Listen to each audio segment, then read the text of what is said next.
Hello दोस्तों। आज हम इंडियन इकोनॉमी का एक नया चैप्टर सेवा क्षेत्र शुरू करने वाले हैं। हम देखते हैं कि जो भारत जो है वो दुनिया के अंदर सेवाओं के निर्यात में 7वां स्थान रखता है। ओवरऑल सेवाओं के निर्यात में भारत जो है वो दुनिया के अंदर 7वां स्थान रखता है। आपको याद करना है सेवा से 7वां, तो 7वां स्थान सेवा क्षेत्र के निर्यात में है। विश्व व्यापार में जो सेवाओं की हिस्सेदारी है, जो विश्व व्यापार है ओवरऑल जो विश्व में सेवाओं का जो व्यापार होता है उसके अंदर भारत कितना योगदान देता है, तो भारत का योगदान इसमें 4.3% है। तो 2024 में भारत का योगदान विश्व के व्यापार में जो सेवाओं का व्यापार है उसमें 4.3% का योगदान देता था, जो कि 2005 के अंदर 2% था। 2005 के अंदर हमारे सेवाओं के व्यापार में हिस्सेदारी केवल 2% जी थी, जो अभी 2024 में लगभग 2 गुना हो गई है और अभी ये हिस्सेदारी 4.3%। आपको 2024 वाली याद रखनी है कि सेवाओं के व्यापार में हिस्सेदारी कितनी है, तो आपकी 4.3% है। सेवा क्षेत्र जो है वो सबसे अधिक एफडीआई वाला सेक्टर बन गया है। तो फॉरेन डायरेक्ट एफडीआई का फुल फॉर्म होता है फॉरेन डायरेक्ट इन्वेस्टमेंट, यानी कि प्रत्यक्ष विदेशी निवेश। तो विदेशी लोग जो निवेश करते हैं वो आपके सेवा क्षेत्र में ज़्यादा करते हैं, उद्योग और कृषि की बजाय। तो ये आपको ध्यान रखना है कि सर्वाधिक जो एफडीआई वाला सेक्टर कौन सा है, क्षेत्र कौन सा है, तो वो सेवा क्षेत्र जो है सर्वाधिक प्रत्यक्ष विदेशी निवेश वाला क्षेत्र है। प्रत्यक्ष विदेशी निवेश कितना होता है ये आप नीचे आइए थोड़े डेटे के लिए। और हाँ, ये देखिए एफडीआई का डेटा। तो एफडीआई जो है फॉरेन डायरेक्ट इन्वेस्टमेंट, प्रत्यक्ष विदेशी निवेश जिसको कहते हैं, ये 2023-24 में अगर वैश्विक औसत देखें तो वैश्विक औसत है 53% का।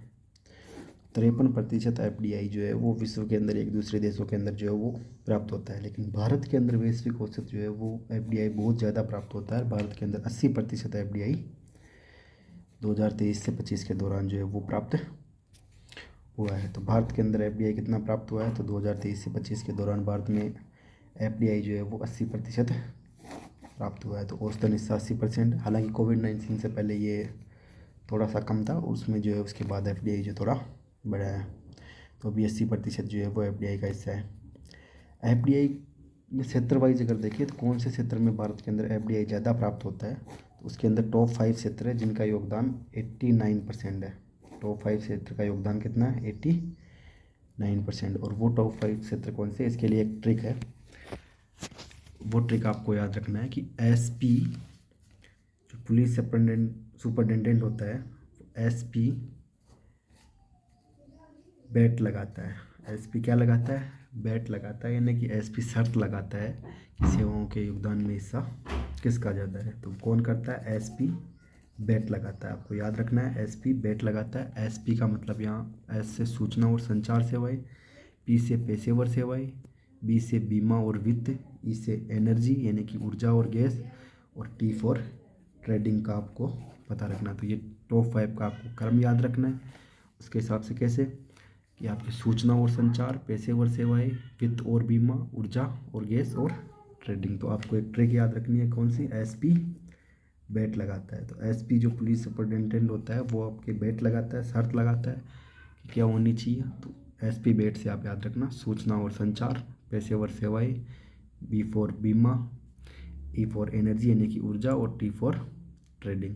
तो ये टॉप 5 जो है एफडीआई प्राप्त जो सेवाओं के अंदर आता है वो है हमारे। और ओवरऑल एफडीआई कितना है, 80% है। इन टॉप 5 का योगदान कितना है, 89%। अब देखते हैं कि तो ये हो गया एफडीआई वाला डेटा। अब वापस ऊपर आ जाते हैं। अब विश्व बैंक के कुछ डेटा देखते हैं। तो विश्व बैंक कहता है कि विश्व बैंक के अनुसार जीडीपी के अंदर जो सेवा क्षेत्र का हिस्सा है वो लगभग 50% पहुँच गया है, यानी कि 49.9%, या इसको आप 50% भी बोल सकते हो। तो भारत में जीडीपी का सेवाओं का हिस्सा कितना है, तो जीडीपी जो है टोटल, उस जीडीपी में सेवाओं का हिस्सा कितना है, तो वो आपके लगभग 50% है। 49.9% जीडीपी में सेवाओं का हिस्सा है, ऐसा हमें विश्व बैंक बताता है। हालांकि कोविड-19 से पहले ये कम था, ये बढ़ गया है।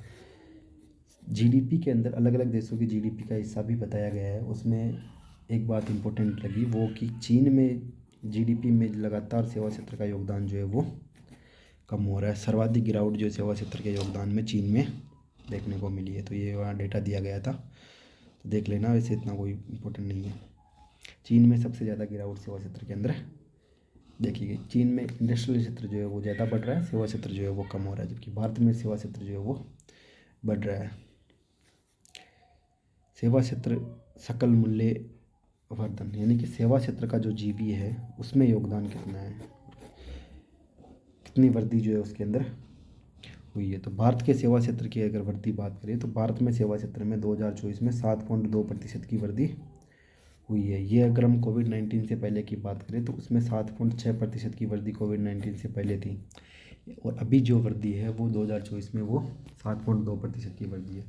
इसका मतलब है कि भारत की जो जीबीए के अंदर जो वृद्धि हुई है वो सेवा क्षेत्र में, वो कोविड-19 के बाद जो है वो थोड़ी सी कमी हुई है, लेकिन फिर भी अच्छी कंडीशन में जो है वो है। जब क्योंकि हम देखते हैं अगर वैश्विक तुलना करते हैं तो विश्व की बात करते हैं तो विश्व में जो 2024 है उसके अंदर सेवा क्षेत्र की जो वृद्धि है वो मात्र 2% रही है, और कोविड-19 से पहले भी ओवरऑल विश्व की बात करें तो औसत जो सेवा क्षेत्र की वृद्धि इतनी ज़्यादा नहीं थी, वो भी 2.8 थी। तो कोविड-19 से पहले विश्व के अंदर सेवा क्षेत्र की वृद्धि 2.8 थी, जो कि अभी जो है 2024 में 2 रह गई है। लेकिन भारत की कोविड-19 से पहले भी अच्छी स्थिति में थी, 7.6 थी, और अभी 2024 में भी 7.2% वृद्धि जो है वो। इनमें सबसे इम्पोर्टेंट डेटा है कि वर्तमान में 2024 में भारत की जो सेवा क्षेत्र में जीबी है उसके अंदर वृद्धि कितनी हुई है, तो वो 7.2% की हुई है। ये नीचे लाइन लिखी हुई है कि जो भारत की सेवाओं के संदर्भ में सकल माल जो जीबी है उसमें वृद्धि थोड़ी गिरावट तो हुई है, क्योंकि 7.6 से 7.2 हो गई है, लेकिन उसके बावजूद भी जो वैश्विक रुझान है उनसे बेहतर है। तो ये एक लाइन आ सकती है, वो आपको सही गलत में सत्य सत्य ढूंढने के लिए, तो ये लाइन सही है, ये ध्यान रखना। इसके बाद हम देखते हैं सेवाओं का व्यापार की बात करते हैं। सेवाओं के व्यापार में 2024 में जो जीडीपी का योगदान है वो 16.6% है। तो सेवाओं का व्यापार जीडीपी के 16.6% योगदान जो है वो देता है। कोविड-19 से पहले के डेटा आपको याद नहीं रखने हैं,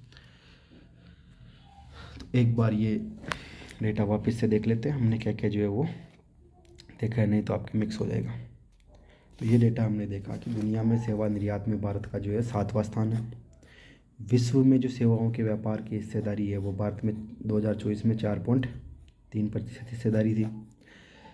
सर्विस सेक्टर सबसे ज़्यादा एफडीआई प्राप्त करता है। अच्छा, एफडीआई में फिर हमने देखा कि सेवा क्षेत्र में जो एफडीआई है उसका जो है वो 2023 से 25 के दौरान भारत में 80% जो है एफडीआई प्राप्त करता है। हालांकि वैश्विक एफडीआई जो है वो हम 53% प्राप्त करते हैं, मतलब विश्व जो है एफडीआई का 53% प्राप्त करता है वैश्विक औसत, जबकि भारत में 80% है। सबसे ज़्यादा क्षेत्र में हमने एसपी बेट जो है वो ट्रिक देखी थी। टोटल टॉप 5 का योगदान हमने 89% जो है वो देखा था। इसके अलावा हमने अगला डेटा देखा था कि विश्व बैंक का डेटा कि भारत में जीडीपी में सेवाओं का हिस्सा जो है वो 49.9 यानी कि लगभग 50% है। चीन में सबसे ज़्यादा सेवा क्षेत्र के अंदर गिरावट देखने को मिली है। सेवा क्षेत्र का जो जीबी है वो अभी 2024 में 7.2% है। वैश्विक जो था वो अभी 2024 में 2% है, जबकि भारत का 7.2 है। सेवाओं के व्यापार में जीडीपी का योगदान की बात करें तो ये सेवाओं के व्यापार में जीडीपी का योगदान जो आपके जीबीए के अंदर जो वृद्धि है उससे लगभग डबल है। तो जीबीए के अंदर वृद्धि हुई थी 7.2% की, और सेवाओं के व्यापार का जीडीपी में योगदान ये इसका डबल लगभग 14.6% का है। इसके बाद आगे भारत के सेवा क्षेत्र के प्रदर्शन के हाल ही में कुछ रुझान वगैरह देखते हैं, तो कैसे रुझान जो है सेवा क्षेत्र के अंदर रहे हैं। तो वित्तीय वर्ष 2026 है उसकी पहली छमाही के अंदर जो है वो भारत का जीडीपी में हिस्सा कितना हो गया है, वो हो गया 53.6%। तो 2026 की पहली छमाही में 53.6% है। हमने ऊपर देखा था एक डेटा कि ये जीडीपी में सेवाओं का हिस्सा विश्व बैंक के डेटा के अनुसार तो वो आपके 49.9% है। लेकिन अगर हम देखते हैं कि सेवा क्षेत्र में पहली छमाही के अंदर जो जीडीपी में हिस्सा कितना है, तो भारत का पहली छमाही के अंदर जो है 2026 की में जीडीपी में हिस्सा 53.6% है, और विश्व बैंक के डेटा के अनुसार वो कितना है 49.9% है। ये दोनों ध्यान रखना, अगर विश्व बैंक का डेटा के हिसाब से दिया गया है तो 49.9% है, अन्यथा जो है पहली छमाही के अंदर दिया गया है तो वो 53.6% है। एक और नोट देखते आगे। अक्टूबर 2025, हाल ही के अंदर अक्टूबर 2025 में नीति आयोग जो है उन्होंने सेवा क्षेत्रों को 15 बड़े उप क्षेत्रों में विभाजित किया है। सेवा क्षेत्रों को 15 क्षेत्रों में विभाजित किसने किया है? तो नीति आयोग ने जो है वो अक्टूबर 2025 में किया है। अगला डेटा देखते हैं, कुल रोजगार में सेवाओं का हिस्सा। जो कुल रोजगार है अगर उसको 100% माने तो उसके अंदर कौन से क्षेत्र का कितना हिस्सा है वो यहाँ पर दिया हुआ है। तो कुल रोजगार में हमने पहले एग्रीकल्चर वाले डेटे में देखा था कि एग्रीकल्चर है, कृषि है, उसका योगदान कुल रोजगार में 46% है। अभी सेवा क्षेत्र का डेटा है, सेवा क्षेत्र का कुल रोजगार के अंदर जो 30% का हिस्सा है। वही विनिर्माण और निर्माण की बात करें तो विनिर्माण के अंदर 11 से 12% और निर्माण के अंदर जो है वो 11 से 12% हिस्सा किसका है? रोजगार का। इन सभी को मिलाओगे तो आप लगभग 100% रोजगार जो है वो हो जाता है। तो रोजगार की बात करते हैं, रोजगार में कुल हिस्सा जो है वो 100% अगर माने तो कृषि क्षेत्र का हिस्सा इसमें 46% है, सेवाओं का हिस्सा उसमें 30% है, और जो उद्योग क्षेत्र है उद्योग के अंदर निर्माण और विनिर्माण जो है दोनों है। तो उद्योग के अंदर निर्माण का हिस्सा 11 से 12% और विनिर्माण का हिस्सा 11 से 12% जो है वो कुल रोजगार में। तो ये भी एक इम्पोर्टेंट डाटा है। इसके अलावा अंतर्राष्ट्रीय श्रम संगठन का डेटा है। ये बताया था उसने कि भारत का जो सेवा क्षेत्र में काम करने वाले मज़दूरों का हिस्सा कितना है? 30% है। हमने देखा कि सेवा क्षेत्र में काम करने वाले मज़दूरों का हिस्सा 30% है, लेकिन सेवा क्षेत्र का योगदान 50% से ज़्यादा है।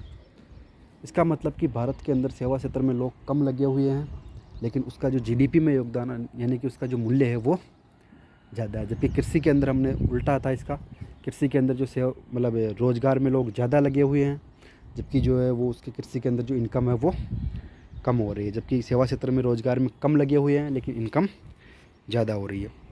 अगर नियमित वेतन वाली नौकरियों की बात करें, ऐसी नौकरियां जिसके अंदर आपको महीने के हिसाब से सैलरी जो है वो दी जाती है, नियमित रूप से आपको जो है वो सैलरी दी जाती है, ऐसी नौकरियों की बात करें तो ऐसी नौकरियों में सबसे ज़्यादा नौकरियां जो है वो किस में है? सेवा क्षेत्र में। एक तो ओवरऑल नौकरियों की बात करें, ओवरऑल रोज़गार की बात करें तो ओवरऑल रोज़गार जो है वो आपको कृषि क्षेत्र के अंदर ज़्यादा मिलेगा। लेकिन नियमित वेतन वाली रोज़गार की अगर हम बात करते हैं तो नियमित वेतन वाले रोज़गार के अंदर कृषि क्षेत्र में आपको जो है वो रोज़गार नियमित वेतन वाले में बहुत ही कम मिलता है, क्योंकि कृषि क्षेत्र में तो आज काम है कल काम नहीं होगा, जब फसल आएगी तब काम होगा, उसके बाद काम नहीं होगा, तो वहाँ पे नियमित रोज़गार मिलने की संभावना ही नहीं है। तो कृषि क्षेत्र में नियमित रोज़गार मात्र 1% लोगों को जो है वो मिलता है। जबकि सेवा क्षेत्र की बात करें, सेवा क्षेत्र में लगभग 51% के आसपास जो है वो लोगों को रोज़गार किस में मिलता है? नियमित वेतन वाली नौकरियों के अंदर जो है वो मिलता है। जबकि उद्योगों में अगर बात करें तो उद्योगों में 25% रोज़गार आपको नियमित वेतन वालों में मिलेंगे। तो ये उसी के विपरीत डाटा है, थोड़ा ध्यान रखना। वहाँ पे ज़्यादा एग्रीकल्चर में मिलता है रोज़गार 46%, उसके बाद सेकंड नंबर पे सेवा क्षेत्र में है 30%, उसके बाद निर्माण विनिर्माण में है 11-12% के आसपास है। जबकि अगर नियमित वेतन वाली नौकरियों में बात करते हैं तो नियमित वेतन वाली नौकरियों में सबसे ज़्यादा रोज़गार आपको देने वाला सेवा क्षेत्र जो है वो है। ये आपको नियमित वेतन वालों को 50% रोज़गार जो है 51% के आसपास रोज़गार देता है। कृषि सिर्फ नियमित वेतन वालों में केवल 1% का योगदान जो है वो रोज़गार आपको देती है। जबकि उद्योग आपको 25% योगदान जो 25% रोज़गार जो है वो नियमित वेतन वालियों में देता है। तो ये एक इम्पोर्टेंट डाटा है। अच्छा, सेवा जो आउटपुट है, जो सेवा क्षेत्र है, सेवा आउटपुट का योगदान जो है वो उसके हिसाब से अगर हम बात करें कि सेवा क्षेत्र में कौन से राज्य टॉप पर है, तो इस हिसाब से हम देख सकते हैं कि 4 राज्य हैं जो सेवा क्षेत्र में टॉप पे है, जो महाराष्ट्र, कर्नाटक, तमिलनाडु, तेलंगाना। कौन कौन से है?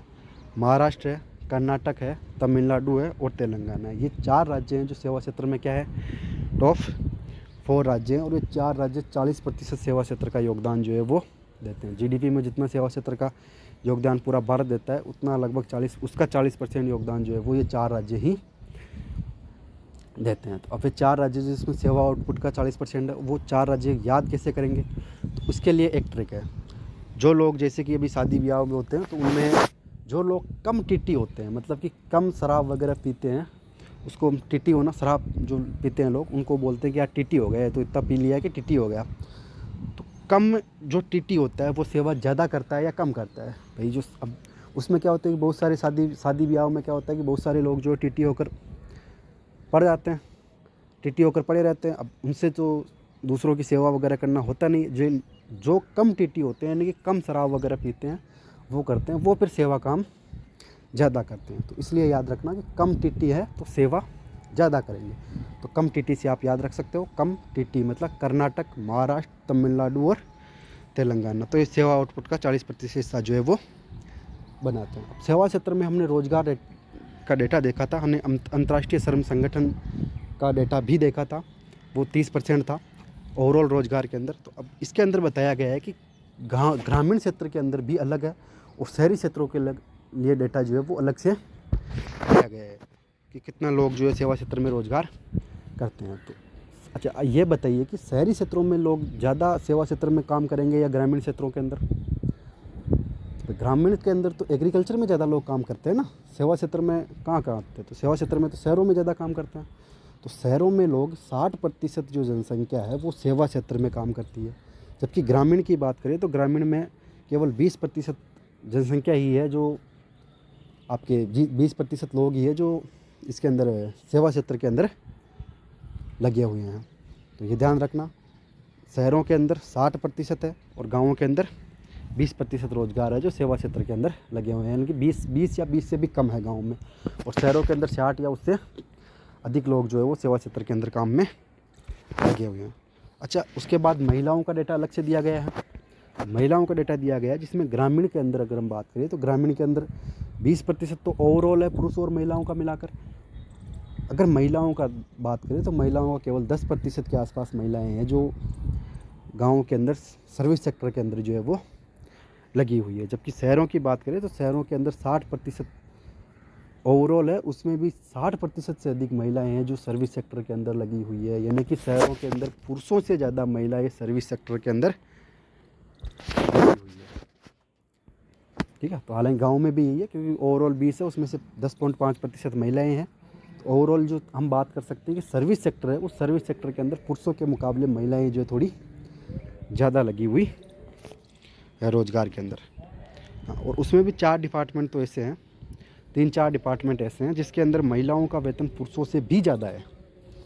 सर्विस सेक्टर के अंदर ऐसे 4 आपको सेवाएं हैं, उन 4 सेवाओं के अंदर ओवरऑल पुरुषों और महिलाओं की तुलना करते हैं तो उसमें पुरुषों का वेतन महिलाओं से कम है, महिलाओं का वेतन ज़्यादा है। जबकि हम नॉर्मल देखते हैं कि पुरुषों को वेतन ज़्यादा दिया जाता है, लेकिन इन क्षेत्रों में महिलाओं को वेतन ज़्यादा दिया जाता है। तो कौन से क्षेत्र हैं? एक तो संचार और सूचना और संचार सेवाएं, सूचना और संचार सेवाओं के अंदर जिसके अंदर आपको आ जाता है टेलीकम्युनिकेशन वगैरह। ये आपके जो ये नहीं वो कहता है कि यार क्या बोलते हैं उसको, फ़ोन के अंदर जो लगे होते हैं ना,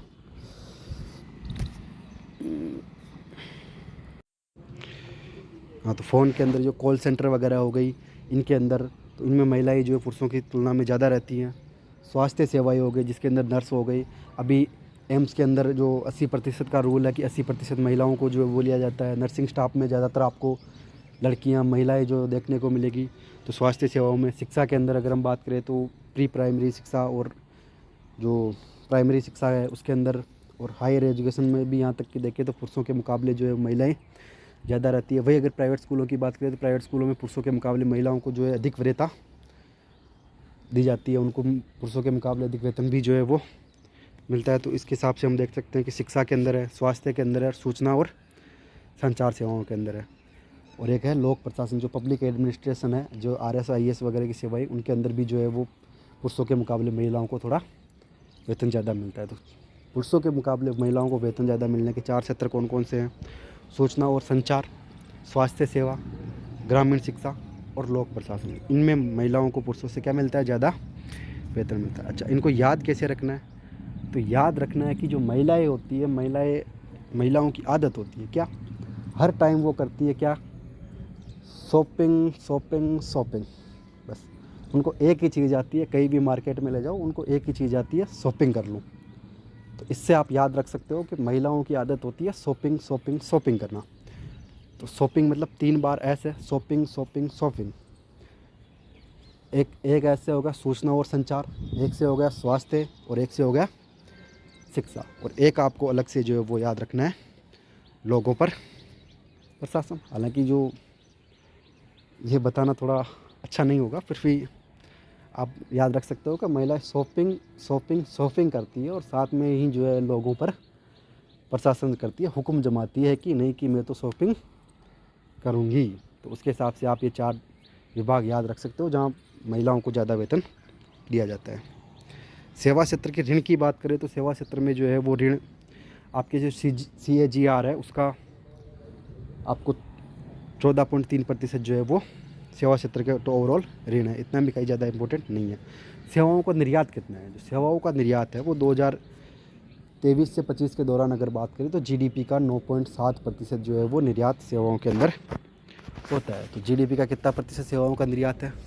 तो वो 9.7% GDP का सेवाओं का निर्यात है। अब 2025 की अलग अलग डेटा भी दे रखे हैं इसमें। 2025 की पहली छमाही में ये 9.7% ही था, हालांकि 2026 की पहली छमाही में ये 10% हो गया। इतना कोई इंपॉर्टेंट नहीं है, आपको ये रख लेना 2023 से 25 के दौरान GDP में इसका हिस्सा कितना था, तो वो 9.7% है। सेवाओं के निर्यात में औसत वृद्धि कितनी हुई है? तो ये लगभग 14% की निर्यात में वृद्धि हुई है और ये निर्यात में योगदान 9.7 का है। तो बस ये 2 डेटा याद रख लेना, निर्यात में योगदान 9.7% का है और निर्यात में औसत वृद्धि जो है वो 14% की हुई है। कब से कब तक? 2023 से 25 तक। अच्छा, निर्यात, हम सेवाओं के निर्यात में सबसे ज़्यादा निर्यात किस सेवा का करते हैं? तो वो सेवा है आपकी, पहली है सॉफ्टवेयर सेवा। लगभग 40% हिस्सा आपको सॉफ्टवेयर सेवा का निर्यात का है और दूसरी आती है पेशेवर और प्रबंधन सेवाएं। हमने ऊपर देखा था, एक डेटा देखा था, ये वाला कौन सा, हाँ ये, कि FDI में कौन सा हिस्सा है। तो FDI में हमने देखा था SP बेट वाली ट्रक से याद रखना था, और SP में वहाँ S से संचार और सूचना सेवाएं वाली थी, सूचना और संचार वाली थी, और P से फिर पेशेवर सेवाएं थी। यहाँ भी आपको SP से ही याद रखना है। जो निर्यात है सेवाओं का उसमें भी आपको SP से ही याद रखना है, लेकिन SP का मतलब यहाँ पे चेंज हो जाएगा। वहाँ पे सूचना और संचार और पेशेवर सेवाएं थी, यहाँ पर फिर सॉफ्टवेयर सेवाएं जो है वो आ जाती है। यहाँ पर सॉफ्टवेयर सेवाएं जाती है, दूसरे पे तो वहीं पे पेशेवर थी, यहाँ पे भी पेशेवर और प्रबंधन परामर्श सेवाएं जो है वो आ जाती है। तो सबसे ज़्यादा योगदान निर्यात में किसका है? तो निर्यात में योगदान जो है सॉफ्टवेयर सेवाओं का है 40%, उसके बाद पेशेवर और प्रबंधन सेवाएं परामर्श सेवाओं का जो है वो है। तो आप SP से इसको भी याद रख सकते हो। जबकि FDI में हमने किया था SP बेट, FDI में याद रखने के लिए ट्रिक थी आपकी SP बेट, और जो सेवाओं के निर्यात के अंदर जो कौन सी सेवाओं का निर्यात ज़्यादा होता है उसके अंदर है आपके SP वाली ट्रिक। और एक ट्रिक देखी थी हमने, जो सेवाओं का जिन राज्यों में ज़्यादा योगदान है वो कम TT वाली। ठीक है, आगे चलते हैं। कृत्रिम बुद्धिमत्ता और भारत की सेवा निर्यात। हालांकि 2 सूचकांक दिए हुए हैं इसमें, 2 सूचकांक का डेटा है, इतने कोई इंपॉर्टेंट वो है नहीं, फिर भी एक बार देख लेते हैं कि विश्व व्यापार संगठन जो WTO है, तो वर्ल्ड ट्रेड ऑर्गेनाइजेशन, उसने अनुमान लगाया उसने कि 2040 तक जो AI है, आर्टिफिशियल इंटेलिजेंस है, वो आपके वैश्विक व्यापार को जो है ओवरऑल 34 से 37% बढ़ा सकता है। तो आपके जो WTO का अनुमान है कि जो AI है, आर्टिफिशियल इंटेलिजेंस, आपको 2040 तक, कब तक? 2040 तक वैश्विक व्यापार को जो है वो 34 से 37% बढ़ा सकता है। ये आपके WTO का एक अनुमान है। एक और रिपोर्ट है स्टैनफोर्ड विश्वविद्यालय, जो स्टैनफोर्ड विश्वविद्यालय है उसकी AI सूचकांक रिपोर्ट का नाम क्या है? AI सूचकांक रिपोर्ट। तो स्टैनफोर्ड विश्वविद्यालय की AI सूचकांक रिपोर्ट है, जिसके अंदर भारत जो है वो 2016 से लेकर 2024 के बीच जो प्रमुख अर्थव्यवस्थाएं हैं उसमें AI प्रतिभा में सबसे अधिक बढ़ोतरी जो है वो भारत ने दर्ज की है। तो स्टैनफोर्ड विश्वविद्यालय की रिपोर्ट के अनुसार भारत ने AI प्रतिभा के अंदर सबसे ज़्यादा बढ़ोतरी जो है वो दर्ज की है। ये रिपोर्ट किसकी है? ये आपके स्टैनफोर्ड विश्वविद्यालय की रिपोर्ट है। और एक रिपोर्ट देखी आपने WTO की, जो 2040 तक विश्व व्यापार को 34 से 37% तक बढ़ा देगा।